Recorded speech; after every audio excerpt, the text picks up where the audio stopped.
ज्ञानतिमिरान्धस्य ज्ञानाञ्जनशलाकया चक्षुरुन्मिलितं येन तस्मै श्रीगुरवे नमः। श्रीचैतन्यमनोभीष्टं स्थापितं येन भूतले स्वयं रूपकदा मह्यं ददाति स्वपदान्तिकं। वन्देऽहं श्रीगुरो श्रीयुतपदकमलं श्रीगुरून् वैष्णवांश्च श्रीरूपं साग्रजातं सहगण रघुनाथान्वितं तं सजीवं साद्वैतं सावधूतं परिजनसहितं कृष्णचैतन्यदेवं श्रीराधाकृष्णपादान् सहगण ललिता श्रीविशाखान्वितांश्च। हे कृष्ण करुणा सिन्धो दीनबन्धो जगत्पते गोपेश गोपिकाकान्त राधाकान्त नमोऽस्तुते। तप्तकाञ्चन गौराङ्गी राधे वृन्दावनेश्वरी वृषभानुसुते देवी प्रणमामि हरिप्रिये। वाञ्छाकल्पतरुभ्यश्च कृपासिन्धुभ्य एव च पतितानां पावनेभ्यो वैष्णवेभ्यो नमो नमः। अनन्तकोटिवैष्णववृन्द की जय। नारायणं नमस्कृत्य नरं चैव नरोत्तमं देवीं सरस्वतीं व्यासं ततो जयमुदीरयेत्। शृण्वतां स्वकथा कृष्ण पुण्यश्रवणकीर्तनः हृद्यन्तस्थो ह्यभद्राणि विद्युनोति सुहृत्सतां। नष्टप्रायेषु अभद्रेषु नित्यं भागवतसेवया भगवति उत्तमश्लोके भक्तिर्भवति नैष्ठिकी। ॐ नमो भगवते वासुदेवाय। ॐ नमो भगवते वासुदेवाय। ॐ नमो भगवते वासुदेवाय। नमः ॐ विष्णुपादाय कृष्णप्रेष्ठाय भूतले श्रीमते जयपताका स्वामिन् इति नामिने। नमो आचार्यपादाय निताय कृपाप्रदायने गौरकथाधामदाय नगरग्रामतारिणे। नमः ॐ विष्णुपादाय कृष्णप्रेष्ठाय भूतले श्रीमते भक्तिवेदान्तस्वामिन् इति नामिने। नमस्ते सारस्वते देवे गौरवाणी प्रचारिणे निर्विशेषशून्यवादी पाश्चात्यदेशतारिणे। जय श्री कृष्ण चैतन्य प्रभु नित्यानंद श्री अद्वैत गदाधर श्रीवासादि गौर भक्तवृंद। हरे कृष्ण कृष्ण कृष्ण हरे हरे हरे राम राम राम हरे हरे। हरे कृष्ण कृष्ण कृष्ण हरे हरे हरे राम राम राम हरे हरे। हरे कृष्ण कृष्ण कृष्ण हरे हरे हरे राम राम राम हरे हरे।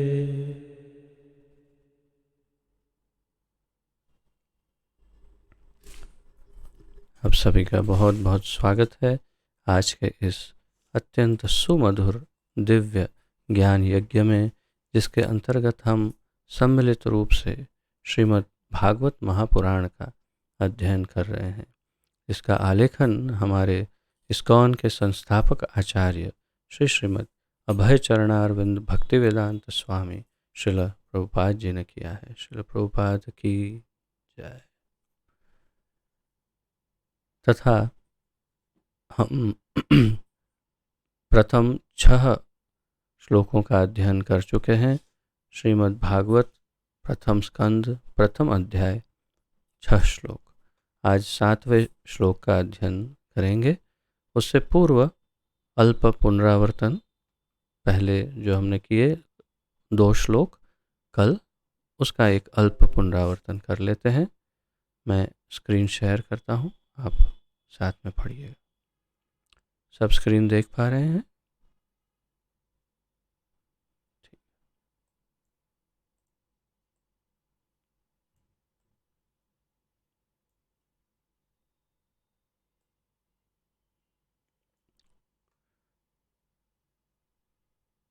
तो 5वां जो श्लोक है उसमें हमने देखा, एक दिन यज्ञाग्नि जलाकर अपने प्रातःकालीन कृत्यों से निवृत्त होकर तथा श्रील सूत गोस्वामी को आदरपूर्वक आसन अर्पण करके ऋषियों ने सम्मानपूर्वक निम्नलिखित विषयों पर प्रश्न पूछे।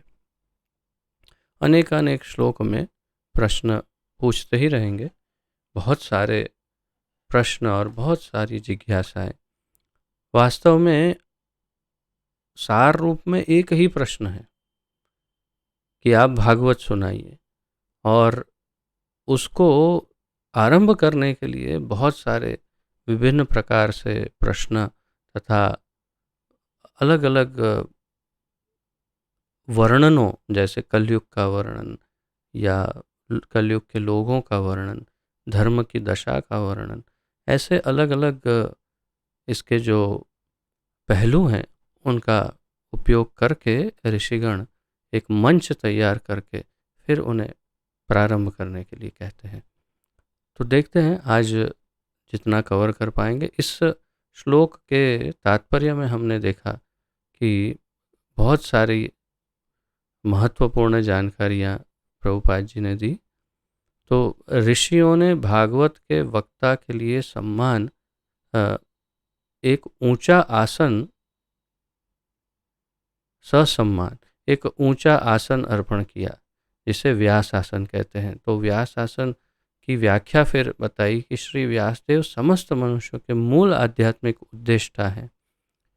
अन्य सारे उपदेशक उनके प्रतिनिधि माने जाते हैं। प्रतिनिधि वही है जो श्री व्यासदेव के दृष्टिकोण को सही सही प्रस्तुत करे। श्री व्यासदेव के सारे प्रामाणिक प्रतिनिधियों को शिष्य परंपरा में गोस्वामी समझना चाहिए इत्यादि।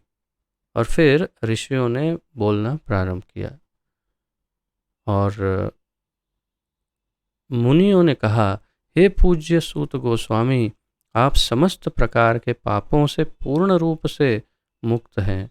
आप धार्मिक जीवन के लिए विख्यात समस्त शास्त्रों एवं पुराणों के साथ साथ इतिहासों में निपुण हैं, क्योंकि आपने समुचित निर्देशन में उन्हें पढ़ा है और उनकी व्याख्या भी की है। इस प्रकार जैसे मैं कल आपको निवेदन कर रहा था, सूत गोस्वामी की अनेक प्रकार से स्तुति भी करते जा रहे हैं। तो आप देखिएगा और अलग से उसकी नोट तैयार करते रहिएगा कि सूत गोस्वामी की क्या क्या उनकी स्तुति इन ऋषियों ने की है। तो यहाँ पर उन्होंने उनको कई स्तुतियाँ उनकी की है कि आप निपुण हैं, ये है इत्यादि। और हमने तात्पर्य में देखा कि 4 जो प्रमुख पाप हैं कलयुग में, उनको न करने के लिए कहा गया है। किसी गोस्वामी को व्यास आसन पर बैठने का तभी साहस करना चाहिए जब वह इन सभी पापों से मुक्त हो, जो उपर्युक्त पापों से रहित न हो और जो आचरण से निष्कलंक न हो, उसे व्यास आसन पर न बैठाया जाए। उसे न केवल इन सभी पापों से मुक्त होना चाहिए, अपितु समस्त शास्त्रों में या वेदों में पारंगत भी होना चाहिए। आचार्य अथवा गोस्वामी को इन ग्रंथों से, यानी जिन जो हमारे शास्त्र वेद पुराण आदि हैं, विशेष रूप से भागवत, महाभारत, रामायण इत्यादि, भगवत गीता, पूर्ण रूप से अवगत होना चाहिए। उनको पढ़ने की अपेक्षा उनका श्रवण तथा उनकी व्याख्या, कीर्तन अधिक महत्वपूर्ण है। तो उनको सुनना और सुनाना चाहिए। श्रवण का अर्थ है सुनना तथा कीर्तन का अर्थ है समझना या कहना। तो श्रवण यानी सुनना और कीर्तन यानी कहना। श्रवण तथा कीर्तन ये दोनों विधियां प्रगतिशील आध्यात्मिक जीवन के लिए अति आवश्यक है।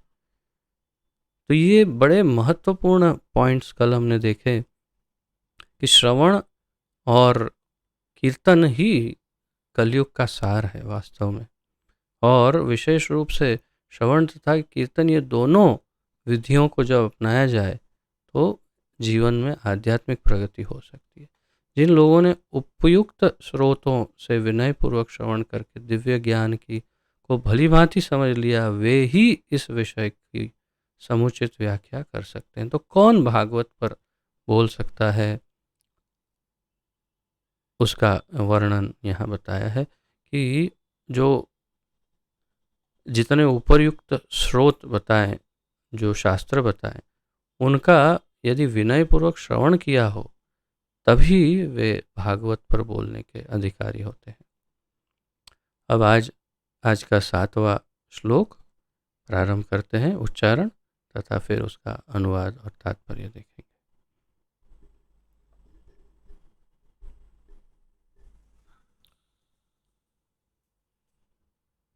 यानि वेद विदां श्रेष्ठो भगवान् बादरायणः अन्ये च मुनयः सूता परावर विदो विदुः। यानि वेद विदां श्रेष्ठो भगवान् बादरायणः अन्ये च मुनयः सूत परावर विदो विदुः। शब्दार्थ, यानी वह सब, वेद विदाम वेदों के पंडित, विद शब्द, अब देखिए इस श्लोक में एक तो वेद शब्द है, एक विदाम है और अंत में विदह है, परावर विदह, और एक है विदुः। तो ये वेद, विदाम, विद, विदुः, इसका क्या अर्थ कैसे संस्कृत में समझे?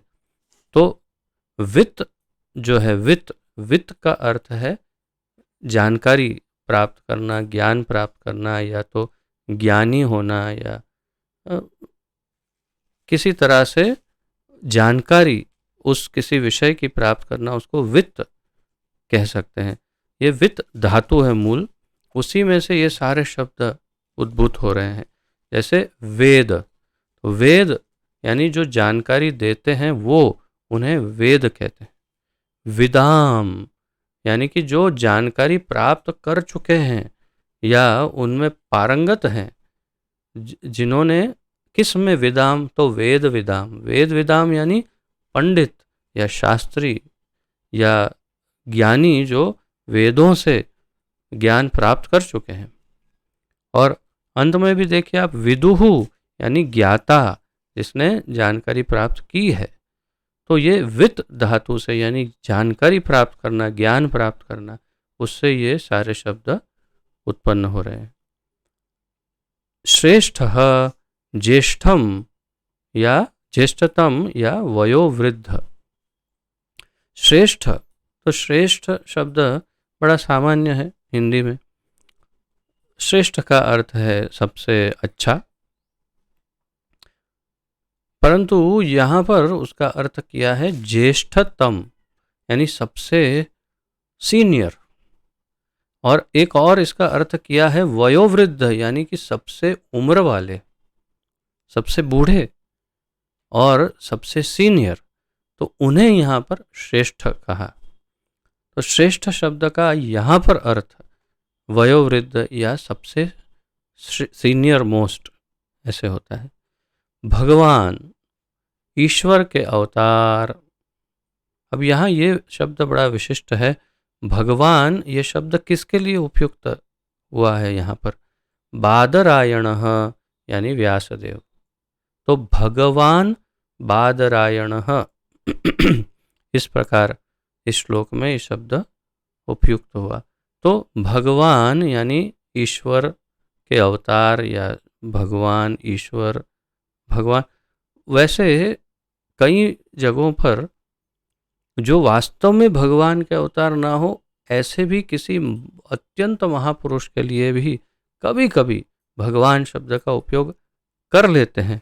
परंतु मुख्य रूप से अगर हम देखें तो जो भी भगवान के अवतार हैं उनके लिए सर्वाधिक या स्वयं कृष्ण के लिए, भगवान के लिए ये शब्द का उपयोग हुआ है। जैसे भगवत गीता में कृष्ण उवाच नहीं लिखा है, श्री भगवान उवाच। तो भगवान बहुत ही स्पष्ट अर्थ है भगवान शब्द का, इसमें संदेह किस बात का या संशय किस बात का।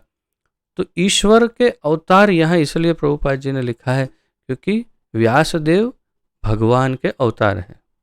और फिर बादरायण, तो इनके व्यासदेव के वास्तव में व्यास एक सामान्य टाइटल की तरह इसका उपयोग किया जाता है कि किन्हें व्यास कहा जाता है, परंतु बादरायण जो ये है वो उनका नाम है, ये उनका नाम है बादरायण। कृष्ण द्वौपायन व्यास ये उनका पूर्ण नाम है, या बादरायण ये उनका और एक नाम है। तो ये बादरायण यानी व्यासदेव, और कौन से व्यासदेव ये भी इसी नाम से स्पष्ट होता है कि कोई अगर कोई मान लीजिए कोई ये कहे कि ये कौन से व्यास, कौन से व्यास, वैसे तो सामान्य जनता के लिए तो एक ही व्यास है और वही उपयुक्त है सामान्य जनता के लिए, लेकिन कोई अधिक गहरा ज्ञानी हो और पूछ ले तो इसके लिए भाई स्पष्ट कर दिया कि बादरायण यानी कौन से व्यासदेव जो भगवान के 24 अवतारों से हैं, जो मूल व्यासदेव हैं, सर्वप्रधान जो व्यासदेव हैं, वही जिनके द्वारा अन्य व्यास बाद में उत्पन्न हुए हो सकते हैं, यानी कि कोई इन्हें व्यास कहता है, उन्हें व्यास कहता है, या व्यास गद्दी पर बैठने वाले को भी व्यास कहते हैं कि देखिए व्यास जी बैठे हैं, लेकिन मूल व्यास बादरायण। और उन्हें क्या कहा? भगवान। तो ये बड़ा स्पष्ट रूप से हमें समझना चाहिए ताकि हमारी श्रद्धा व्यासदेव के प्रति बढ़े। अन्य अन्य च तथा मुनयः मुनिगण। सूत, हे सूत गोस्वामी, परावर विदः, विद्वानों में जो भौतिक तथा आध्यात्मिक ज्ञान से परिचित होता है। अब यहाँ पर इतना लंबा इसका अर्थघटन किया है प्रभुपाद जी ने। परावर ये शब्द को इतना लंबा किया है। विदः यानी जो ज्ञानी होता है या विद्वान होता है। विद्वान तो वित्तवान यानी जो जानकारी प्राप्त कर चुका है, वित्तवान उसे विद्वान। तो कौन से विद्वानों में जो भौतिक और आध्यात्मिक, तो परावर शब्द को यदि हम हिंदी में देखें या संस्कृत में जाकर के देखें तो संस्कृत में इसका अर्थ इस प्रकार कहा गया है कि जो आगे और पीछे सब कुछ जानते हैं उसे परावर कहा। यानी हर प्रकार का ज्ञान जिनके पास हो, हर प्रकार का, हर पहलू का, हर एक वस्तु का जिन्हें ज्ञान हो उसे परावर यानी सर्व विषयों के विषय में। इसीलिए प्रभुपाद जी ने कहा विद्वानों में जो भौतिक तथा आध्यात्मिक ज्ञान से परिचित होता है। तो परावर विदः यानी जो सब जानता है, मॉडर्न साइंस भी पता है उन्हें और आध्यात्मिक स्पिरिचुअल साइंस में भी निपुण है, ऐसे विदुहु यानी उनके ज्ञाता। तो अब देखते हैं संपूर्ण अनुवाद।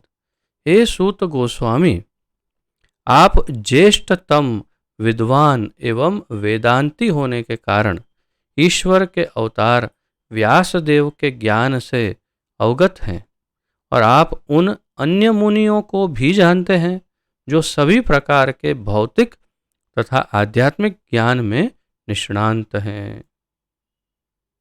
अब यहाँ आपके लिए एक और गुण यानी एक और टाइटल या एक और क्या कहेंगे स्तुति, एक और उनका हमारे सूत गोस्वामी का एक और गुण यहाँ पर ऐड हो रहा है लिस्ट में। तो आप लिस्ट अभी तो लंबा चलेगा तो आप लिस्ट को अपडेट करते रहिएगा। अलग पेज पे रखा होगा आशा है कि जहाँ पर आपको सूत गोस्वामी के गुणों का को अपडेट करते रहना है। तो आप उसमें एक ऐड कर सकते हैं, आप ज्येष्ठतम विद्वान एवं वेदांती हैं। तो ज्येष्ठतम विद्वान, विद्वानों में सबसे सीनियर, वयोवृद्ध और सबसे सीनियर आप हैं। अब ज्येष्ठतम विद्वान यानी ज्येष्ठ और ज्येष्ठतम, तम शब्द का अर्थ पहले भी मैंने आपको बताया था कि तम तभी उपयोग में लिया जाता है जब टॉप मोस्ट, सबसे ऊपर, उससे ऊपर और कुछ नहीं है।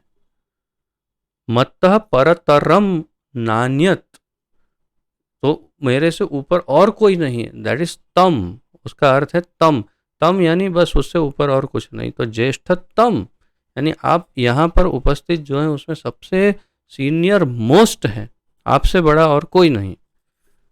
ये एक बहुत बड़ा गुण है सूत गोस्वामी का, अन्यथा उन्हें इतना बड़ा आसन इतने सारे लाखों, हजारों, लाखों ऋषियों ने क्यों दिया? तो आप ज्येष्ठतम विद्वान एवं वेदांती हैं, तो उन्हें वेदों का भी सब ज्ञान है, यानी वेद विदम, वेदों में, वेदों के पंडित, और श्रेष्ठ यानी सबसे ज्येष्ठतम। ये उनके गुण होने के कारण ईश्वर के अवतार व्यासदेव के ज्ञान से अवगत हैं। यानी आपने हर प्रकार से इतने वर्षों में, अब आगे आगे के श्लोकों में ये भी बताएंगे कि इनकी आयु भी बहुत लंबी है। सूत गोस्वामी को दीर्घ आयुष्य का आशीर्वाद प्राप्त है, तो इसलिए उन्होंने वेद व्यास जी के ज्ञान को संपूर्ण रूप से ग्रहण भी किया है, उतना समय मिला है उन्हें। तो भगवान वेद व्यास के ज्ञान से अवगत हैं और आप उन अन्य मुनियों को भी जानते हैं। ऐसा नहीं है कि आपने केवल वेद व्यास जी के ज्ञान को समझा और ग्रहण किया, आप सब कुछ जानते हैं, एकदम जिसे अंग्रेजी में कहते ओपन माइंडेड, यानी कि किसी एक ही धारा में बस लग गए और अन्य कुछ देखा ही नहीं, ऐसा नहीं है। आपने सब कुछ जान लिया। तो आपने और क्या जाना? उन अन्य मुनियों को भी जानते हैं जो सभी प्रकार के भौतिक तथा आध्यात्मिक ज्ञान में निष्णांत है। तो अन्य मुनि भी हैं जो अपना मत भी प्रस्तुत करते हैं। हमारी संस्कृति में अन्य 6 मुनियों का यहाँ वर्णन प्रभुपाद जी तात्पर्य में करेंगे कि जिन्होंने अलग सिद्धांत दिए हैं, और फिर उन सभी के ऊपर सर्वोपरि भगवान वेद व्यास का सिद्धांत स्थापित होता है। अन्य सभी मुनियों के सिद्धांतों का सम्मान है, मान है उन पर, परंतु पूर्ण नहीं है उनके सिद्धांत। यही बात आगे तात्पर्य में प्रभुपाद जी बताएंगे। तो आप उन मुनियों को भी जानते हैं। आपने वेद व्यास जी से तो संपूर्ण ज्ञान प्राप्त किया, परंतु आपने बाकी सभी का भी ज्ञान प्राप्त किया हुआ है। तो आपसे अधिक और निष्णांत और कौन हो सकता है, या विद्वान और कौन हो सकता है? यानी आप योग्य पात्र है बोलने के लिए। तात्पर्य, श्रीमद् भागवत ब्रह्मसूत्र या बादरायणी वेदांत सूत्र की स्वाभाविक टीका है। श्रीमद् भागवत क्या है? ब्रह्मसूत्र। ब्रह्मसूत्र क्या है? वेदों के ऊपर लिखा हुआ भाष्य, टीका, किसके द्वारा? स्वयं वेद व्यास जी के द्वारा। तो वेद व्यास जी ने वेद लिखे, वेदों का एक सूत्र, यानी कि उनमें उसमें उसका सार क्या है वेदों का, वो सार उन्होंने ब्रह्म सूत्र में लिखा, जो भगवान वेद व्यास जी ने लिखा। और उस ब्रह्म सूत्र की और एक टीका उन्होंने अंत में, सबसे अंत में लिखी, जो है श्रीमद् भागवत। तो वो है उसकी स्वाभाविक टीका। तो उसे क्यों स्वाभाविक टीका कहते हैं, वो आगे प्रभुपाद जी बताएंगे। तो समझ में आ रहा होगा आपको। वेदों का निचोड़ यानी ब्रह्म सूत्र, और ब्रह्म सूत्र का निचोड़ यानी श्रीमद् भागवत। तो श्रीमद् भागवत सारे वेदों का सबसे गहनतम, सबसे गहरा, सबसे क्या कहते हैं, शुद्धतम, सबसे शुद्ध सार है, यानी सबसे इंपॉर्टेंट, सबसे महत्वपूर्ण श्रीमद् भागवत। इसे स्वाभाविक कहा जाता है क्योंकि व्यासदेव वेदांत सूत्र समस्त वैदिक तथा समस्त वैदिक साहित्य के सार रूप इस श्रीमद् भागवत के ग्रंथकार है। अब यहाँ पर एक और शब्द है वेदांत सूत्र। तो ये वेदांत सूत्र या ब्रह्म सूत्र दोनों एक ही है, दोनों में कोई अंतर नहीं है। यानी ब्रह्म सूत्र उसे कहा जाए या वेदांत सूत्र कहा जाए, दोनों अर्थ, दोनों एक ही नाम है दोनों के। यानी कि वेदों का सूत्र वेदांत सूत्र, उसी का नाम है ब्रह्म सूत्र, और उसका जो सूत्र है वो है श्रीमद् भागवत। तो क्यों ऐसे स्वाभाविक क्यों कहा? क्योंकि व्यासदेव वेदांत सूत्र तथा समस्त वैदिक साहित्य के सार रूप इस भागवत के ग्रंथकार हैं। और एक बात यह है कि 4 वेद उन्होंने लिखे, सूत्र उन्होंने लिखा, और भाष्य यानी भागवत भी उन्होंने लिखी। तो ये स्वाभाविक, बिल्कुल स्वाभाविक रूप से इसे हम देख सकते हैं कि बिल्कुल वही लिख सकते हैं। तो व्यासदेव के अतिरिक्त अन्य ऋषिगण, अब उन ऋषियों की बात कर रहे हैं 6 जो अलग से सिद्धांत प्रस्तुत करते हैं। तो व्यासदेव के अतिरिक्त, ये भी आपको नोट में लिख के रखना चाहिए ताकि आपको कभी थोड़ा सा जनरल नॉलेज के लिए। अन्य ऋषिगण यथा गौतम, कणाद, कपिल, पतंजलि, जैमिनी तथा अष्टावक्र 6 विभिन्न दार्शनिक प्रणालियों के ग्रंथकार हुए हैं। अगर हम चाहें तो एक एक के अंदर हम कई दिन तक बात कर सकते हैं। गौतम ऋषि, उनका क्या सिद्धांत है, उन्होंने क्या बताया। कपिल मुनि, उन्होंने क्या बताया, उनका क्या सिद्धांत है इत्यादि। पतंजलि का क्या सूत्र है, उन्होंने क्या, जैमिनी, अष्टावक्र, कणाद। परंतु ये हमारा विषय भी नहीं है और इसकी आवश्यकता ही नहीं है। क्यों? क्योंकि भगवान वेद व्यास जो भगवान के अवतार हैं, उन्होंने इन सभी को समाहित करते हुए उन्होंने इनके ऊपर एक ऐसा तत्व दिया हुआ है जो इन सब से, उन सब से क्या कहते हैं उसे, इनमें जो कमी है वो कमी व्यासदेव ने पूर्ण की है। वही भी प्रभुपाद जी यहाँ आगे बताएंगे हमें। तो इस बात को आप नोट कर सकते हैं केवल नाम के रूप में। और अन्य क्या विभिन्न दार्शनिक प्रणालियाँ या सिद्धांत है, आध्यात्मिक सिद्धांत, उनकी यहाँ पर बात की है। तो गौतम ऋषि, कणाद ऋषि, कपिल मुनि, पतंजलि ऋषि, जैमिनी ऋषि तथा अष्टावक्र ऋषि। आस्तिकता की पूर्ण व्याख्या वेदांत सूत्र में है, जबकि अन्य दार्शनिक चिंतन प्रणालियों में समस्त कारणों के परम कारण के विषय में कोई उल्लेख नहीं मिलता। ये कमी है दूसरों में। अब कुछ में तो बहुत ज़्यादा कमी है, जैसे पतंजलि योग सूत्र के अंदर तो वास्तव में बहुत ही अधिक शारीरिक प्रक्रियाओं के ऊपर बहुत ज़्यादा ध्यान है। उसमें अष्टांग योग आदि के ऊपर यम, नियम, प्राणायाम, धारणा और अंत में फिर ध्यान, ये सब के ऊपर बहुत ज़्यादा विषय है।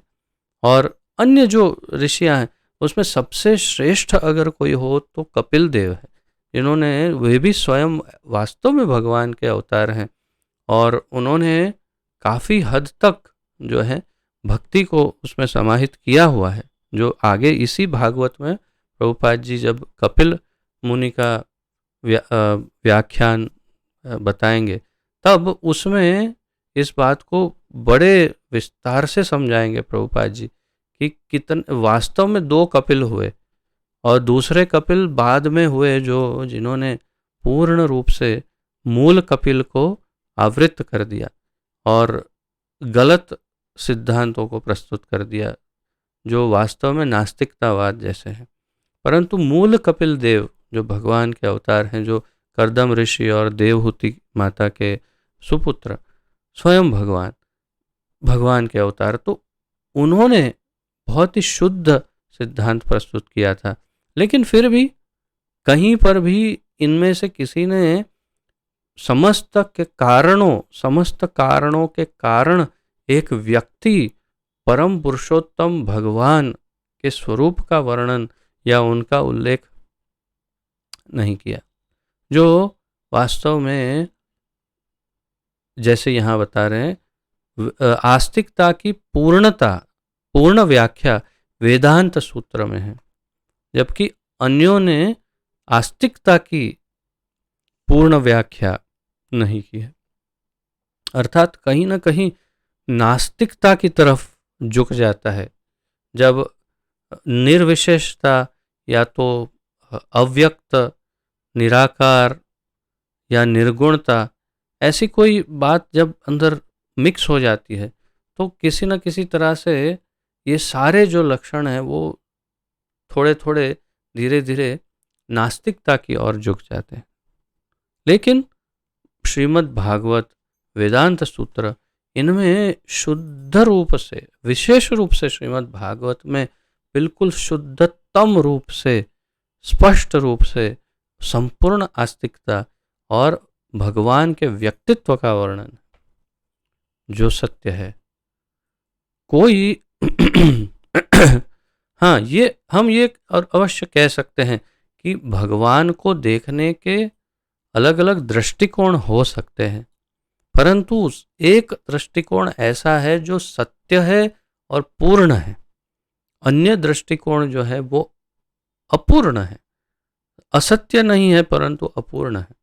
तो इन सब के जो अन्य 6 ऋषियों की जो बात कही वे अपूर्ण दृष्टिकोण प्रस्तुत करते हैं, जबकि व्यासदेव ने पूर्ण दृष्टिकोण दिया है।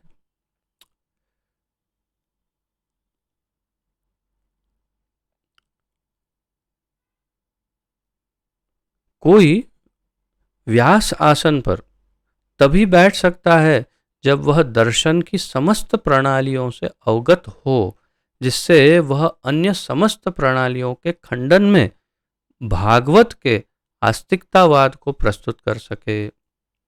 एक और गुण व्यास आसन पर बैठने वाले का ये बता रहे हैं प्रभुपाद जी कि कोई व्यास आसन पर तभी बैठ सकता है जो सभी दर्शन के बारे में, जिसे थोड़ा थोड़ा भी सही परंतु ज्ञान अवश्य हो, तभी वो उनके विषय में कभी कोई चर्चा आए तो कुछ प्रस्तुत करके भागवत को उनसे श्रेष्ठ स्थापित करने में सफल हो सकते हैं, तो जिससे वह अन्य समस्त प्रणालियों के खंडन में भागवत के आस्तिकतावाद को प्रस्तुत कर सके। तो स्पष्ट रूप से प्रभुपाद जी ने कह दिया कि वास्तव में इन सभी छह प्रकार के जो सिद्धांत है उनका एक प्रकार से तो खंडन करना ही है। खंडन का अर्थ क्या है कि उन्हें अपूर्ण है और अपूर्ण समझना है कि अपूर्ण है, इसमें पूर्णता की व्याख्या नहीं है। तो इसीलिए भागवत की श्रेष्ठता को स्थापित करना है। श्रील सूत गोस्वामी उपयुक्त शिक्षक थे, इसलिए नैमिषारण्य के मुनियों ने उन्हें व्यास आसन पर बिठाया। तो श्रील सूत गोस्वामी उपयुक्त शिक्षक थे, ये प्रभुपाद जी कह रहे हैं, तभी मुनियों ने उन्हें व्यास आसन पर बिठाया। श्रील व्यासदेव को यहाँ पर भगवान कहा गया है क्योंकि वे प्रामाणिक शक्ति आवेश अवतार हैं। तो 6 प्रकार के भगवान के अवतार शास्त्र में बताए गए हैं। पुरुषोत्तम अवतार या पुरुष अवतार, लीला अवतार, गुण अवतार, मनवंतर अवतार, युग अवतार और अंत में शक्ति आवेश अवतार। इन 6 अवतारों में, 6 प्रकार के अवतारों में अलग जितने भी 24 अवतार हैं उन सभी का विभाजन करके इन सभी के अंदर उनको डिवीजन करके रखा जा सकता है। कुछ कुछ तो 2 में या 3 में भी आ सकते हैं। तो जैसे पुरुष अवतार हैं तो उसमें तीनों प्रकार के नारायण, कारणोदक्षाय विष्णु, गर्भोदक्षाय विष्णु, क्षीरोदक्षाय विष्णु, ये पुरुष अवतार हैं। इस प्रकार तो इसमें शक्ति आविष्ट अवतार, शक्ति आविष्ट या शक्ति आवेश अवतार जो हैं उस कैटेगरी में भगवान वेद व्यास को रखा है, श्रील प्रभुपाद जी ने बताया शास्त्रों के आधार पर। और अब हम इस्कॉन में बहुत ही स्पष्टता से इस बात को अब मानने लगे हैं और इसका तारण अनेक विद्वानों, अनेक शास्त्रज्ञों, अनेक बड़े बड़े सिद्धों, महापुरुषों के साथ चर्चा कर कर इस्कॉन अब इस नतीजे पर पहुंचा है कि वास्तव में श्रील प्रभुपाद जी स्वयं भी भगवान के शक्ति आवेश अवतार है। अन्यथा ये महाअभियान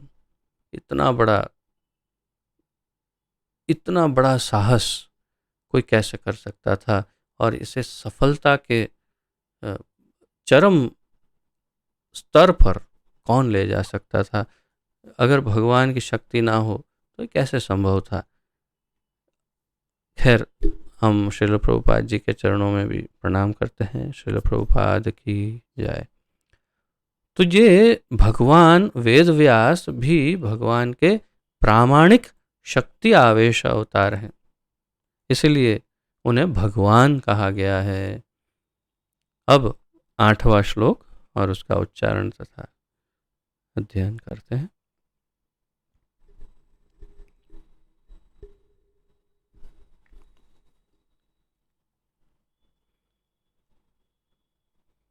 वेत्थ तं सौम्य तत्सर्वं तत्त्वतस्तदनुग्रहात्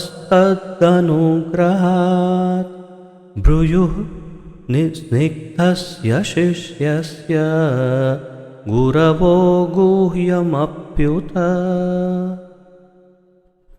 वेत्थ त्वं सौम्य तत्सर्वं तत्त्वतस्तद अनुग्रहात् ब्रूयुः स्निग्धस्य शिष्यस्य गुरवो गुह्यम अप्युत। इसमें जितना रस लेंगे, जितना गहराई में जाएंगे, उतना ज्ञान बढ़ेगा, आनंद आएगा। संस्कृत बहुत ही सुंदर भाषा है, देव भाषा भी कहते हैं। तो वेत्थ त्वम सौम्य तत्सर्वम, अब इसका अर्थ जो थोड़ा थोड़ा संस्कृत जानते हैं वो धीरे धीरे पढ़ने पर जल्दी समझ में आने लगता है। हाँ, इसका अर्थ ये है। तो वेत्थ शब्दार्थ पूर्ण रूप से निष्णांत, या वही वित्त धातु से ये उत्पन्न है शब्द वेत्थ, यानी कि ज्ञात, यानी संपूर्ण रूप से जानकार। तो पूर्ण रूप से निष्णांत या जानकार या ज्ञानी, तो आप सब कुछ जानते। त्वम आप, सौम्य शुद्ध तथा सरल व्यक्ति आप। अब देखिए एक और गुण या गुणगान सूत गोस्वामी का, सौम्य शुद्ध तथा सरल व्यक्ति। सौम्य इंग्लिश में क्या किया है ट्रांसलेशन? Pure and simple. अच्छा, प्योर एंड सिंपल, ये अनुवाद किया प्रभुपाद जी ने। सौम्य, तो सौम्य शब्द बड़ा ऐसे तो कॉमन है हिंदी में भी कि ये तो बड़े सौम्य व्यक्ति है। तो सौम्य का क्या अर्थ है? शुद्ध हो, पवित्र, शुद्ध तथा सरल, यानी कोई हवा ना हो, अरे हम तो ये हैं, हम ऐसा है, बिल्कुल सरल हो, अत्यंत सरल, शुद्ध तथा सरल व्यक्ति। तत् वह सर्वम समस्त तत्वतः, वास्तव में तत् उनका। तो देखिए यहाँ तत् का अर्थ है वह, यहाँ तत् का अर्थ है उनका। एक ही शब्द का अनेक अर्थ अनेक प्रकार से। संस्कृत इतनी सुंदर भाषा है, इतनी अद्भुत भाषा है। जैसे कि एक उसका सबसे बड़ा गुण ये है कि अगर जैसे मैं एक वाक्य रचना करता हूँ कि आपका नाम क्या है, अब मैं ऐसा उसको उल्टा दूँ और क्या आपका नाम है, तो आपका नाम क्या है और क्या आपका नाम है, ये दोनों में पूरा अर्थ बदल गया, भाव बदल गया। और नाम क्या आपका है तो और एक अर्थ निकल आया। इन संस्कृत में सारे शब्दों को चाहे कहीं से भी कहीं रख दो इधर उधर, लेकिन अगर योग्य रूप से रचना हुई है तो अर्थ वही निकलता है। इसलिए कई बार श्लोकों में शब्द कहीं कहीं का शब्द कहीं दिखता है कि इसका कंटिन्यूएशन तो एकदम अंत में आया, तो वो योग्य वाक्य रचना है। संस्कृत का ये नियम है। तो इसलिए ऐसे ही एक एक शब्द के कई कई अर्थ संस्कृत में होते हैं। अब यहाँ तो बिल्कुल सामान्य उदाहरण है, परंतु एक एक शब्द के कई अर्थ हो सकते हैं जिनके पास संपूर्ण वास्तविक शब्दकोश हो संस्कृत का। वो देखें तो आश्चर्यचकित हो जाएंगे कि कितने सारे। प्रभुपाद जी हमेशा अपने पास संस्कृत शब्दकोश भी रखते थे, तो उसमें आप देखेंगे एक एक शब्द के कितने अर्थ बताएं। सरल नहीं है। बिना आचार्य, प्रभुपाद जी जैसे प्रखर आचार्य के बिना इन्हें समझना हमारे बस की बात नहीं है। अनुग्रहात, अनुग्रह से, ब्रूयुहु कहेंगे, स्निग्धस्य विनीत, शिष्यस्य शिष्य का, गुरु गुरवः गुरुजन। अब ये बहुवचन है, गुरु तो एक हुआ, लेकिन गुरवः यानी गुरुजन, बहुत सारे गुरु। जैसे आप सब अवश्य जानते होंगे कि किसी भी व्यक्ति के जीवन में दीक्षा गुरु एक ही होते हैं, होने चाहिए एक ही, और वो भी शुद्ध, जो चार संप्रदाय में से किसी एक का कोई एक उसके दीक्षा गुरु हो सकते हैं जो आपको दीक्षित करे। परंतु शिक्षा गुरु अनेक हो सकते हैं और अनेक होते भी हैं। उदाहरण भागवत में ही आगे जाकर हम पढ़ेंगे कि कैसे दत्तात्रेय भगवान के कितने सारे उनके गुरु हुए। उनका उन्होंने वर्णन किया, कभी कोई कबूतर, कोई वेश्या, कोई ये, तो उन्होंने कहाँ कहाँ से क्या क्या ज्ञान प्राप्त किया। तो शिक्षा गुरु पूर्ण रूप से तो नहीं, परंतु आध्यात्मिक जीवन में अगर हम देखें तो शिक्षा गुरु अनेक हो सकते हैं। तो इसलिए गुरवः यानी गुरुजन। और गुरुजन शब्द का और एक अर्थ हिंदी में तो ऐसे भी होता है कि जो हमसे सीनियर हो, बड़े हो, ज्येष्ठ हो, उन्हें भी गुरुजन कहते हैं। परंतु यहाँ तो संस्कृत है, गुरुजन। गुह्यम, गुप्त या रहस्य, अपि उत से युक्त।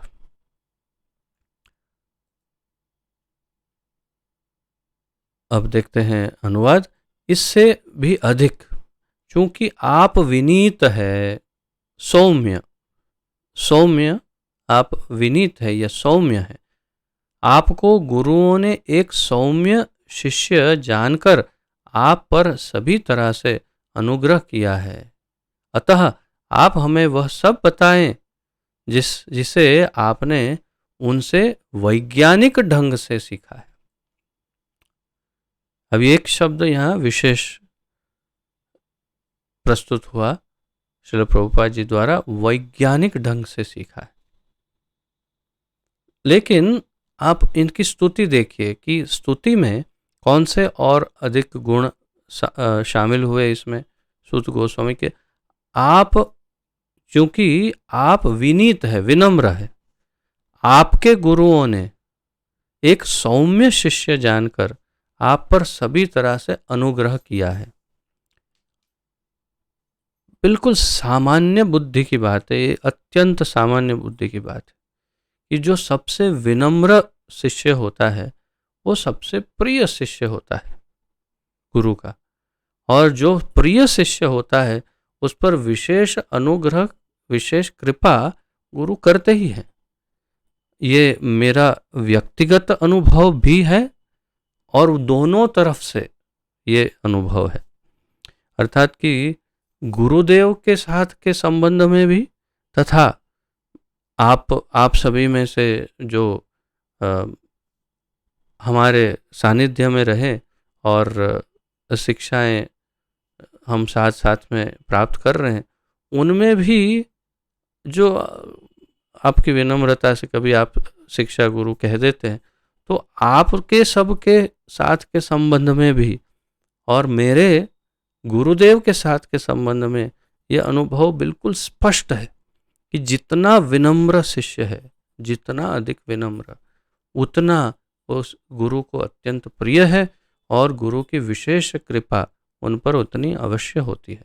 ये बिल्कुल सीधा यहाँ पर स्पष्ट एकदम, और ऋषि भी कह रहे, इतने सारे ऋषि एक ही बात कर रहे हैं, बिल्कुल एक ही बात कर रहे हैं, एक ही स्वर में, कि आप बहुत विनम्र हैं, इसलिए आपके सभी गुरुओं ने बहुत विशेष आप पर अनुग्रह किया है, यानी सभी गुरुओं की कृपा प्राप्त हुई है, बड़े विनम्र है।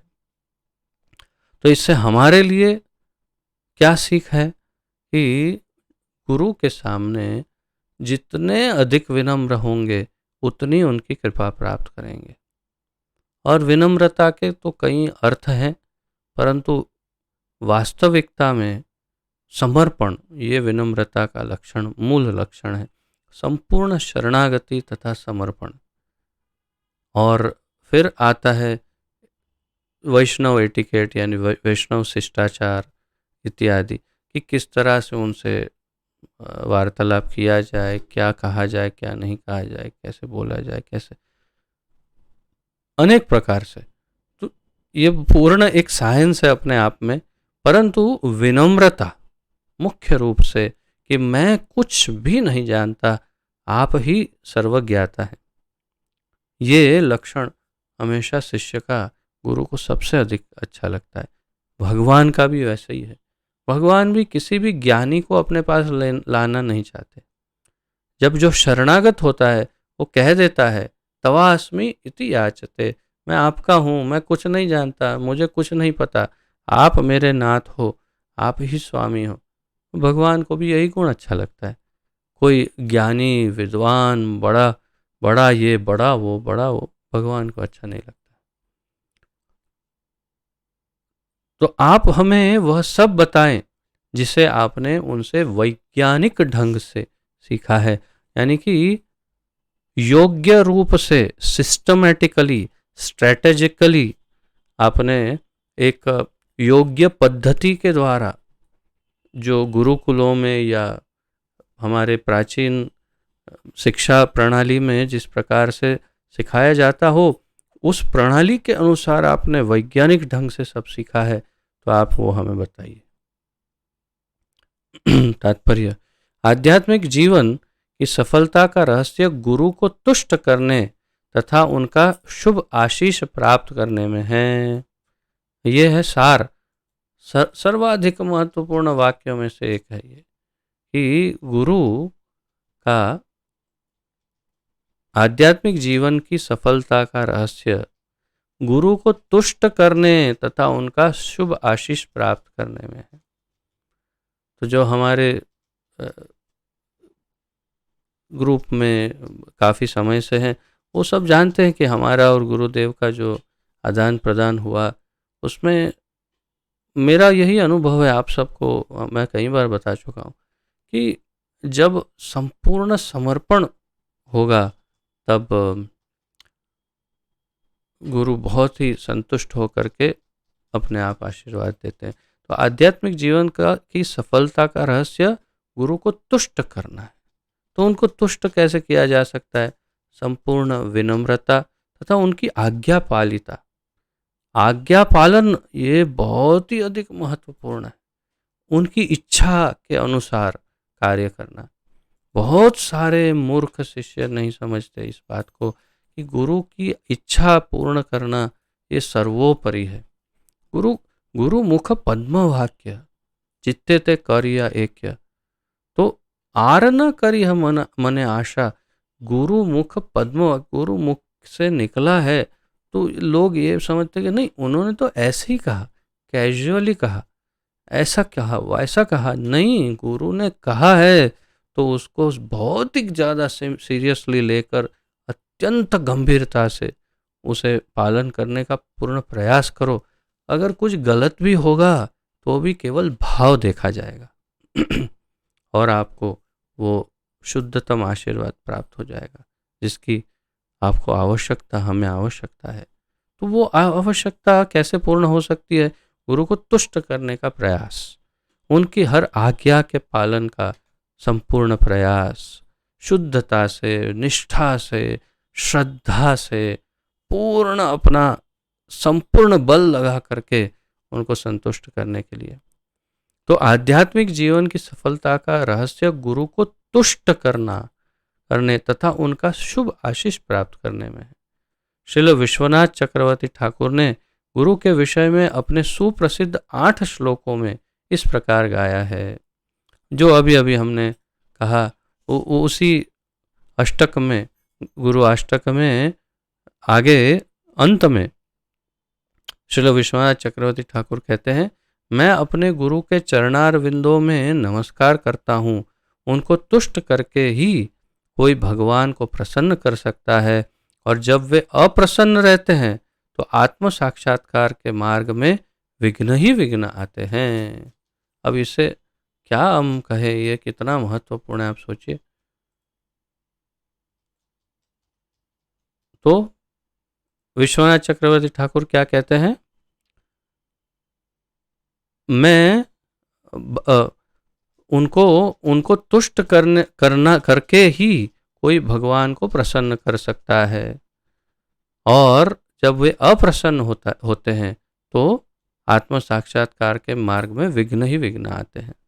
यस्य प्रसादात भगवत प्रसादो यस्या प्रसादान न गति कुतो अपि। क्या कहते हैं? यस्या प्रसादात, यानी अगर वे प्रसन्न हुए तो भगवत प्रसाद हो, तो भगवान प्रसन्न, तो भगवान प्रसन्न हो गए ऐसा ही समझो, और भगवान प्रसन्न हो जाएंगे अगर गुरु प्रसन्न हो गए तो। लेकिन यस्या प्रसादात, यस्य अप्रसादात, तो यदि वे अप्रसन्न हैं तो क्या होगा? तो जीवन बिल्कुल जीरो हो जाएगा। न गति कुतो अपि, न गति, कहीं कहीं की कोई रास्ता नहीं, सारे रास्ते बंद हो जाएंगे। भौतिक या आध्यात्मिक जीवन के सारे रास्ते बंद हो जाएंगे, संपूर्ण जीरो हो जाएंगे, संपूर्ण शून्य। यानी गुरु के साथ के आदान प्रदान में बहुत बड़ा खतरा भी है। इसे बड़ी गंभीरता से समझना होगा कि कहीं अगर अप्रसन्न हो गए गुरु किसी तरह, वैसे तो गुरु बहुत बड़ा दया का सागर होते हैं, उनके हृदय में वास्तव में किसी के लिए, वे जानते ही हैं कि ये सब बद्ध जीव हैं, और इसीलिए वे बाहर से भले दिखाएं, अंदर से हृदय से नहीं होते अप्रसन्न। लेकिन यदि अप्रसन्न हो गए तो गए काम से बिल्कुल। तो आत्म साक्षात्कार के मार्ग में विघ्न ही विघ्न आते हैं, प्रभुपाद जी बता रहे हैं। ये बहुत ही महत्वपूर्ण है। तो मैं अपने गुरु के चरणार विंदों में नमस्कार करता हूँ। वंदे गुरु श्री चरणार विंदम। उनको तुष्ट करना ही कोई भगवान को प्रसन्न, उनको तुष्ट करके ही कोई भगवान को प्रसन्न कर सकता है। अगर गुरु को प्रसन्न नहीं करते, कहीं लोग ऐसे, हमें कितने लोग मिलते हैं, बोलते गुरु की क्या जरूरत है, भगवान ने कहा सर्वधर्मान परित्यज्य माम एकम शरणम व्रज, आजा सीधा मेरे पास। एक बार मैं वल्लभ संप्रदाय में, बहुत ही वरिष्ठ है द्वारकेश लाल जी, उनका प्रवचन एक बार टीवी में कहीं मैं पास हो रहा था कहीं से, तो वो बोल रहे तो मैं खड़ा रहकर सुन रहा था। तो मैंने सुना कि उन्होंने कहा कि श्रीनाथ जी जो हैं नाथ द्वारा में, उनका हाथ ऐसे है। तो वो क्यों ऐसे हाथ रखे हैं, उनके मुख से सुना। देखिए कितना सुंदर उन्होंने समझाया है। क्योंकि अधिकृत परंपरा से अधिकृत व्यास हैं, इसलिए उनसे सुनकर हम शुद्ध ज्ञान प्राप्त कर सकते हैं। तो उन्होंने कहा कि श्रीनाथ जी बाबा ऐसे हाथ इसलिए रखे हैं क्योंकि वो आपको बुला रहे हैं। लेकिन बुलाना तो ऐसे होता है ना, आइए इधर आइए इधर आइए, तो ये ऐसे क्यों बुला रहे हैं? तो वे कह रहे हैं कि नहीं नहीं, डायरेक्ट मत आइए, वहां होकर के फिर आप आइए। कहाँ? गुरु के पास होकर के आइए। ये उन्होंने व्याख्या इस प्रकार की बहुत सुंदर, कि डायरेक्ट मत आइए, आप वहां होकर आइए, यानी गुरु के पास होकर के आइए, सीधे मत आइए। ये बहुत सुंदर व्याख्या लगी मुझे, बड़ा अच्छा लगा कि बिल्कुल सत्य है। बिना गुरु के हम भगवान को कैसे प्रसन्न कर सकते हैं? हम उनको जानते ही नहीं, उनको क्या प्रिय है क्या नहीं प्रिय कैसे जानेंगे? वो क्या चाहते हैं भगवान, क्या नहीं चाहते कैसे जानेंगे? हम भगवान के साथ संबंध कैसे जोड़ेंगे? क्या भगवान स्वयं आएंगे ट्रेनिंग देने कि सुनो भाई मुझे ये अच्छा लगता है ये नहीं अच्छा लगता, लिस्ट लिखो? नहीं, वो सारा लिस्ट गुरु के पास है। गुरु के पास जाइए, गुरु उनके अधिकृत प्रतिनिधि हैं, वो आपको बताएंगे कि भगवान को कैसे संतुष्ट किया जाता है। और गुरु संतुष्ट हैं तो भगवान संतुष्ट हो जाएंगे। और अगर गुरु के सामने किसी प्रकार का अपराध कर दिया तो जीवन शून्य हो जाएगा। अतः यह आवश्यक है कि शिष्य अपने प्रामाणिक गुरु के प्रति अत्यंत आज्ञाकारी तथा विनीत रहे।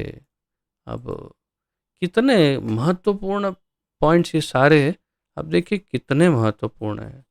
ये भी बहुत ही महत्वपूर्ण है, बल्कि इसको अलग अलग कलर से करते हैं ताकि अलग अलग पॉइंट्स सामने आए। तो अतः इसलिए यह आवश्यक है कि शिष्य अपने प्रामाणिक गुरु के प्रति, हाँ पहले गुरु प्रामाणिक हो, यदि वो चारों नियम का पालन नहीं करते हैं, यदि अपने गुरु की आज्ञा का पालन नहीं करते हैं, यदि वे वेदों के शास्त्रों के विरुद्ध कोई कार्य कर रहे हैं, सिद्धांत के विरुद्ध कुछ बोल रहे हैं, यानी वे पथभ्रष्ट हैं गुरु, या पतित हैं किसी प्रकार से, और बहुत स्पष्ट रूप से पतित हैं पथभ्रष्ट हैं, तो फिर वे आप उनका त्याग भी कर सकते हैं। रूप गोस्वामी बताते हैं कि ऐसे गुरु का बड़ी विनम्रता से परित्याग किया जा सकता है जो संपूर्ण पतित हो या पथभ्रष्ट हो। परंतु यदि वे प्रामाणिक गुरु हैं, अपने गुरु को 100% फॉलो कर रहे हैं, या जितना हो सकता है मैक्सिमम, और सारे नियमों का पालन करके शुद्ध गुरु हैं, तो फिर उनके प्रति अत्यंत आज्ञाकारी तथा विनीत रहना ये बहुत आवश्यक है। प्रभुपाद जी बता रहे हैं। श्रील सूत गोस्वामी शिष्य के इन सारे गुणों से ओत प्रोत थे, अतः उन पर विद्वान एवं स्वरूप सिद्ध आध्यात्मिक गुरुओं तथा श्रील व्यास देव तथा अन्य गुरुओं की कृपा दृष्टि थी। अब यहाँ पर प्रभुपाद जी ने यह स्पष्ट किया कि क्यों सूत गोस्वामी को ये सारे आशीर्वाद मिले। तो सूत गोस्वामी शिष्य के इन सारे गुणों से ओत प्रोत थे। ओत प्रोत यानी पूरे भरे हुए, कण कण में उनके ये गुण थे। क्या गुण? जो ऊपर सारे बताए, अत्यंत विनम्र, संपूर्ण समर्पित, और उनकी आज्ञाकारिता, उनकी सेवा, या उनकी जो भी उनको प्रसन्न करना, गुरु को संपूर्ण समर्पित, ऐसे ये शिष्य थे। और इससे क्या हुआ?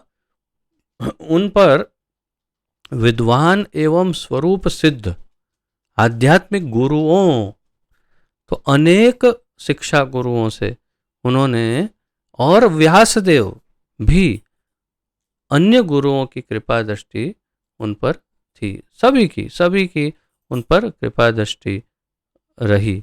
सभी गुरुओं को प्रसन्न किया उन्होंने। नैमिषारण्य के मुनियों को पूर्ण विश्वास था कि श्रील सूत गोस्वामी प्रामाणिक व्यक्ति हैं, इसीलिए वे उनसे सुनने के लिए उत्सुक थे। तो यहाँ पर ये स्पष्ट हो जाता है, इन सारे गुणों को सुनते सुनते सुनते जो भागवत पढ़ भी रहा है, तो अब आजकल अब कथा में सुनेंगे, सूत गोस्वामी ने कहा है, शायद नाम सूत गोस्वामी का लेते भी हैं कि नहीं पता नहीं, वह सत्य है। मुझे पता नहीं कि कोई लोग सूत गोस्वामी का नाम भी लेते होंगे, लेकिन अगर लेते भी हैं तो सूत गोस्वामी के गुण नहीं बताएंगे तो कौन जानेगा कौन है सूत गोस्वामी, उनके लक्षण, उनको क्यों ये अधिकार दिया कि इतने हजारों ऋषियों के ऊपर उनको स्थान दिया और कहा कि आप सुनाइए, आपसे हम सुनेंगे। तो नैमिषारण्य के मुनियों को पूर्ण विश्वास था कि श्रील सूत गोस्वामी प्रामाणिक व्यक्ति हैं, इसलिए उनसे सुनने के लिए उत्सुक थे। प्रामाणिक होना गुरु का बहुत ही आवश्यक है। एक वक्ता, व्यास, भागवत कथाकार या गुरु जो है वो प्रामाणिक होना चाहिए। प्रामाणिक के कई अर्थ हैं इस शब्द के, परंतु मूल रूप से सैद्धांतिक रूप से देखें तो वो अपने गुरु और भगवान को प्रसन्न करने के अलावा और कुछ नहीं चाहता हो, उसे प्रामाणिक कहते हैं। प्रामाणिक का अर्थ आप भौतिक दृष्टिकोण से ये कह सकते हैं कि जो चीटिंग ना करे, जो ये नहीं करे।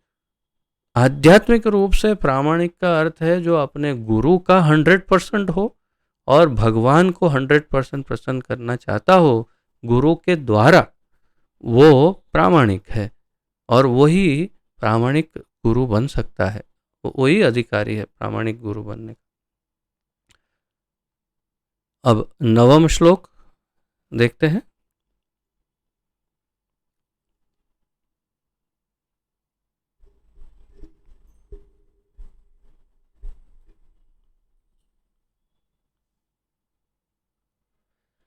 तत्र तत्राञ्जसायुष्मन् भवता यद्विनिश्चितं पुंसामेकान्ततः श्रेयस्तन्नः शंसितुम् अर्हसि। तत्र तत्राञ्जसायुष्मन् भवता यद्विनिश्चितं पुंसामेकान्ततः श्रेयस्तन्नः शंसितुम् अर्हसि। तो इन सभी को जब हम संधि विग्रह करके पढ़ेंगे तो पढ़ने का भी अलग अलग अंदाज हो सकता है, उसे आप संधि अलग करके भी पढ़ सकते हैं पढ़ते समय, लेकिन जब गा रहे हैं तो सभी संधियों को एक साथ करके जनरली गाया जाता है, और बोलते समय अलग बोला जा सकता है, दोनों ही उचित है। तो शब्दार्थ देखते हैं। तत्र वहाँ, तत्र वहाँ, तो तत्र तत्रा अंजसा, तो इसमें अंजसा ये फिर अलग हो जाता है, संधि अलग हो जाती है। संधि यानी जोड़, जोड़ अलग कर देते हैं शब्द का, तो दो शब्द, एक शब्द पूरा है उसमें से दो हो जाते हैं, चार हो जाते हैं अलग अलग। तो तत्र अंजसा, तत्रांजसा, या तो तत्रांजसा आयुष्मन, ये एक शब्द है, तो उसमें तत्र, अंजसा, आयुष्मन, ये तीन शब्द निकलते हैं उसमें से। तो तत्र यानी वहाँ, अंजसा सहज, आयुष्य आयुष्मन दीर्घ जीवन का आशीर्वाद पाए। तो सूत गोस्वामी के और लक्षण ऐड हो रहे हैं, आप अपने उस लिस्ट में ऐड कर सकते हैं। आयुष्मन, भवता आपके द्वारा, यत जो कुछ, विनिश्चितम विनिश्चित निश्चित किया, पुंसाम जन सामान्य के लिए, एकांततः नितांत। एकांततः शब्द का अर्थ है यहाँ हिंदी में किया है नितांत, इंग्लिश में क्या अर्थ किया है एकांततः? एब्सोल्युटली, अर्थात संपूर्ण रूप से, पूर्ण रूप से, पूरी तरह से, उसे क्या, ये नितांत मूर्ख है, ऐसा हिंदी में कहते हैं, ये नितांत मूर्ख है, यानी कि पूरी तरह से मूर्ख है, उसमें इतना भी बाकी नहीं। तो नितांत का अर्थ है संपूर्ण। श्रेयः परम कल्याण, तत् उस नह नह यानी हमको शम सितुम समझाने के लिए अर्हसि योग्य हो, आप योग्य हैं। अनुवाद देखते हैं। अतएव दीर्घ आयु की कृपा प्राप्त आप सरलता से समझ में आने वाली विधि से हमें समझाइए कि आपने जन साधारण के समग्र एवं परम कल्याण के लिए क्या निश्चय किया है। तो सूत गोस्वामी का ये गुण आपने लिख लिया होगा, दीर्घ आयु की कृपा प्राप्त, यानी उन्हें ये आशीर्वाद भी प्राप्त, किसी न किसी इतने सारे गुरुओं में से किसी ने ये आशीर्वाद भी दिया होगा कि चिरंजीवी भव, दीर्घायुष्य मान भव इत्यादि। तो आप लंबी आयुष्य को भोगिए। तो इसलिए दीर्घ आयु का भी आपको वरदान प्राप्त है और आप सरलता से समझ में आने वाली विधि से हमें समझाइए। तो ये एक विशेष निवेदन ऋषियों द्वारा। क्यों ऐसा कहा उन्होंने, ये भी स्पष्ट हो जा रहा है इसी में कि सरलता से समझ में आने वाली विधि से हमें समझाइए। यानी कि और अटपटी विधियां हो सकती है, इसका अर्थ ये भी हुआ ना, लेकिन आप हमें सरल विधि से समझाइए। क्या कि आपने जन साधारण के समग्र एवं परम कल्याण के लिए क्या निश्चय किया है।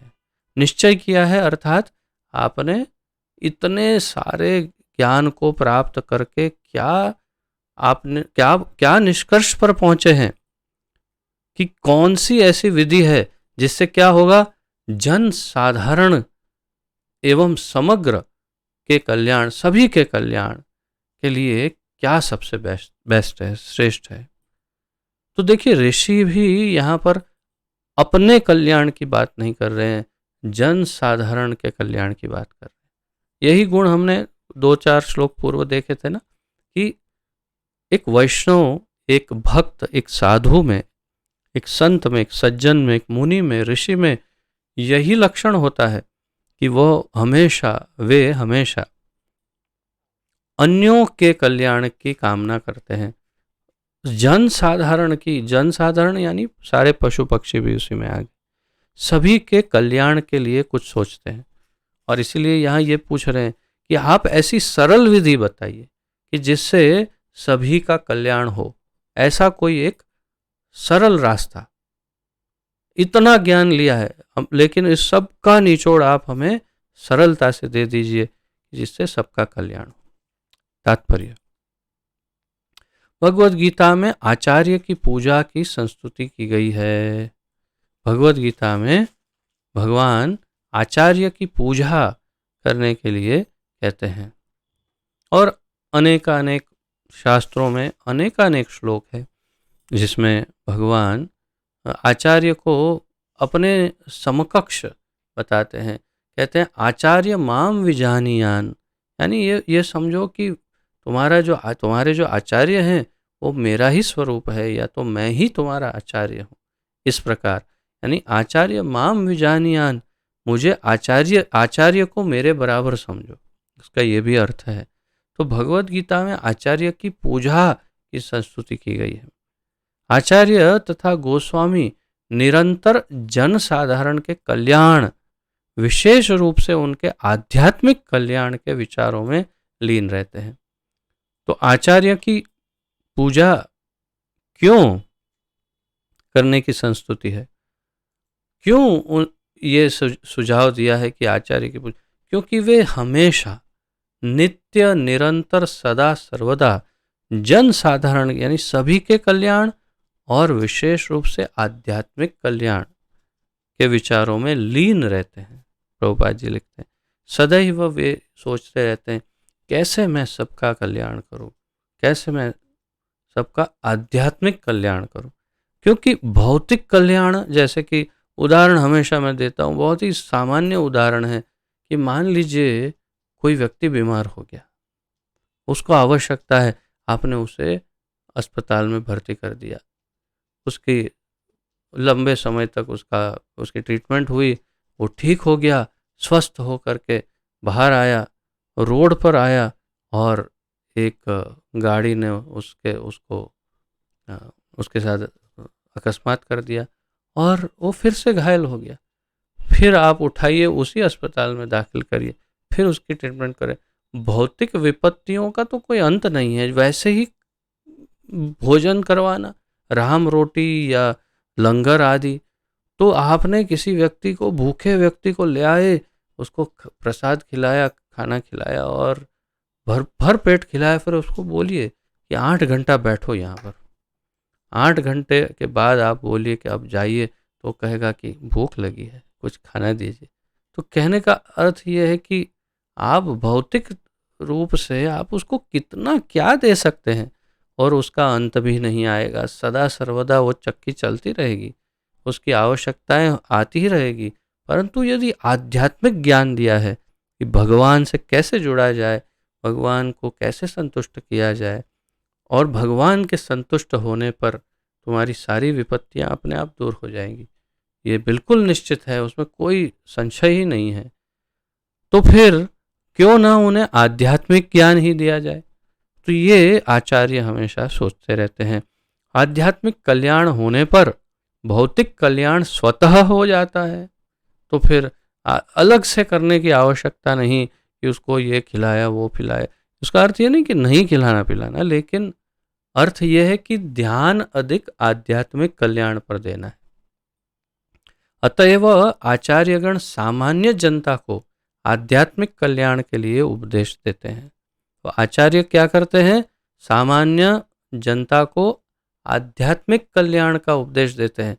कई आचार्य आजकल थोड़े से डाइवर्ट होते जा रहे हैं और धीरे धीरे फिर अस्पतालों और स्कूलों, ये वो, उसमें बिजनेस या कुछ प्रोड्यूस करना, वो करना, ये सब में उलझ जाते हैं। लेकिन वास्तविक आचार्य का उत्तरदायित्व ये है कि सबको आध्यात्म की तरफ मोड़े और उनको भगवान के साथ कनेक्ट करवाए। जब वो कनेक्शन हो जाएगा तो अपने आप उनकी भौतिक आवश्यकता है अपने आप पूरी हो जाएगी। उसमें फिर राष्ट्रवाद, समाजवाद और जातिवाद, ये सब की क्या कोई भौतिकता की आवश्यकता ही नहीं पड़ेगी। इस कलयुग का कलह प्रिय लौह युग की क्षमताओं को देखते हुए, ये इस कलयुग या कलह प्रिय लौह युग की अक्षमताओं को देखते हुए मुनियों ने सूत गोस्वामी से प्रार्थना की कि वे सारे शास्त्रों का निचोड़ प्रस्तुत करें, क्योंकि इस युग के लोग सभी प्रकार से पतित हो गए हैं। तो इस कलियुग को, कलियुग ये शब्द जो है वो, उसका जब संधि विग्रह करेंगे, उसका जोड़ छोड़ देंगे दो शब्दों का, तो क्या होगा? कलह युग। कली युग यानी कलह युग। कलह यानी झगड़ा या मतभेद, मुख्य रूप से झगड़ा ही, तो झगड़ा। तो कलह युग यानी ये कलह प्रिय युग है, और कलह प्रिय यानी झगड़ा प्रिय युग है। सबको झगड़ा करना बहुत अच्छा लगता है, अच्छा लगता हो या ना लगता, लेकिन करते तो रहते ही है, आपका भी अनुभव है। और एक और उसमें गुण या अवगुण है वास्तव में, लौह युग। लौह युग यानी लोहा, यानी आयन एज, अंग्रेजी में कहते हैं आयन एज। इससे पहले अलग अलग युग थे, जैसे ब्रॉन्ज एज यानी रूपक कहते हैं उसको, और उससे पूर्व चांदी का युग, उससे पूर्व सोने का युग। तो सत्ययुग सोने का, स्वर्ण युग था, जहाँ पर सब कुछ स्वर्ण से बनता था। और ये लौह युग है, यहाँ पर सब कुछ लोहे का बनता है। अब तो मेरे ख्याल से एल्यूमिनियम युग आया है, यानी कि लोहा भी अब तो कम है, एल्यूमिनियम ज़्यादा बन रहा है, फिर प्लास्टिक युग इत्यादि। तो ये है कलयुग। तो युग की अक्षमताओं को देखते हुए, कलयुग में अक्षमता, देखिए ना, इसी भागवत के बिल्कुल अंत में पूरी पूरी भागवत का सार, निचोड़ सुखदेव गोस्वामी परीक्षित राजा को बताते हैं। कहते हैं कलेर दोष निधे राजन, क्षमा करिए, कलेर दोष निधे राजन, कलेर दोष निधे राजन। हे राजा, कलयुग दोषों का निधि यानी सागर है। अब आप कल्पना करिए, कलयुग दोषों का सागर है, ऐसा बता रहे हैं। आप स्वयं अनुभव कर सकते हैं कि यही है कि दोष ही दोष। और अब हमारी दृष्टि भी कितनी भयानक हो गई है, हमारी दृष्टि भी दोष दृष्टि हो गई है। हम भी दूसरों में दोष ही दोष देखते हैं। हमारे इस्कॉन के अत्यंत वरिष्ठ सन्यासी श्रील गोपाल कृष्ण गोस्वामी महाराज जी बताते हैं कि हमने अब तो दोष दर्शन करने में इतनी महारत, इतनी निपुणता प्राप्त की है कि हमने शायद अन्य किसी विषय पर इतनी निपुणता प्राप्त नहीं की। सब एक्सपर्ट हो गए हैं एक दूसरे के दोष देखने में, ये उनका कहना है। क्योंकि सत्य है, हम दोष ही दोष देखते हैं दूसरों में और वैसे ही फिर बर्ताव करते हैं। अब देखिएगा, हमारा जो दूसरों के साथ व्यवहार है उसी से स्पष्ट होता है कि हम उनमें दोष देख रहे हैं या गुण देख रहे हैं। कलयुग है भी दोषों का सागर, कलेर दोष निधे राजन। तो इस युग की अक्षमताएं, उसमें जो कमियां हैं, उसको देखते हुए मुनियों ने सूत गोस्वामी से प्रार्थना की कि वे सारे शास्त्रों का निचोड़ प्रस्तुत करें, क्योंकि इस युग के लोग सभी प्रकार से पतित हो गए हैं। अब ये तो 4-4,500 या ऐसे कुछ हजार वर्ष पूर्व की बात होगी। उस समय पतित अगर ऐसे हो गए तो अब तो क्या कहेंगे हम। अतः मुनियों ने समग्र कल्याण की जिज्ञासा की। सबका संपूर्ण कल्याण, समग्र कल्याण, सभी का कल्याण कैसे हो वो बताइए, वो रास्ता बताइए। यही लोगों का परम कल्याण है। और अगर ये रास्ता अपनाएंगे तो सभी का कल्याण एकदम निश्चित है। कोई दुखी नहीं होगा, कोई परेशान नहीं होगा, कोई कष्ट नहीं भोगेगा, कोई रोगी नहीं होगा, कोई व्यथित नहीं होगा, सब अच्छे से अच्छी स्थिति पर होंगे। ये एकदम 100% निश्चित है अगर भागवत की शरण ग्रहण करेंगे तो। श्रीमद् भागवत महापुराण यही संपूर्ण सॉल्यूशन है, पूर्ण सॉल्यूशन, सभी प्रॉब्लमों का एक ही सॉल्यूशन। तो यही लोगों का परम कल्याण है। इस युग के लोगों की पतित अवस्था का वर्णन निम्नलिखित प्रकार से हुआ है। और ये अब आने वाला जो श्लोक है, जो हम अब सोमवार को लेंगे, उसमें संपूर्ण वर्णन है इस श्लोक में कि कलयुग के लोग कितने पतित और व्यथित हैं, उसका पूरा वर्णन है। बहुत ही सुंदर श्लोक है, कंठस्थ करने योग्य श्लोक है। कलयुग में किस प्रकार लोग पतित और व्यथित हैं, इसका अध्ययन अगली बार देखेंगे। यदि आज के इस विषय पर किसी का कोई प्रश्न, उत्कंठा, जिज्ञासा या कोई विशेष टिप्पणी, सुधार, सुझाव आदि हो तो सब प्रस्तुत कर सकते हैं। आपका बहुत बहुत स्वागत है।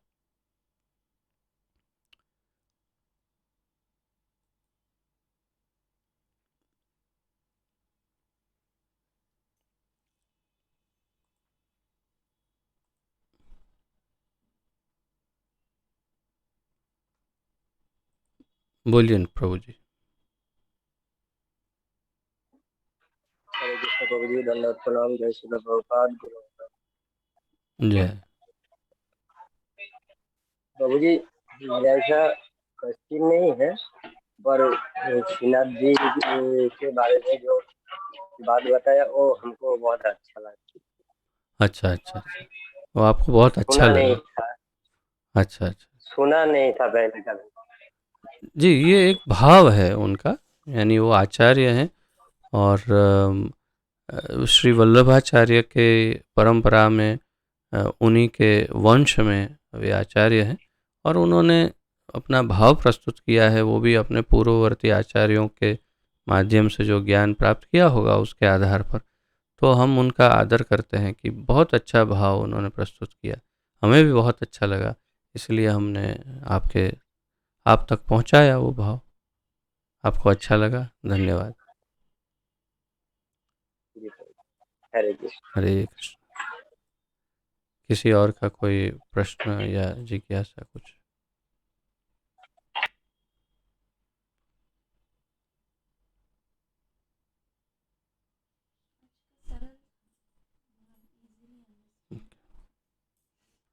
ठीक है, तो फिर यहीं पर विराम लेते हैं। पतित पावन जगत गुरु श्रील प्रभुपाद की जय। पतित पावन गुरुदेव की जय। ग्रंथराज श्रीमद् भागवत महापुराण की जय। अनंत कोटि वैष्णव वृंद गौर भक्त वृंद की जय। निताय गौर प्रेमानंदे हरि हरि बोल। वांछा कल्पतरुभ्यश्च कृपा सिंधुभ्य एव च पतितानां पावनेभ्यो वैष्णवेभ्यो नमो नमः। आप सभी के चरणों में दंडवत प्रणाम। आप सबका बहुत बहुत धन्यवाद। हरे कृष्णा।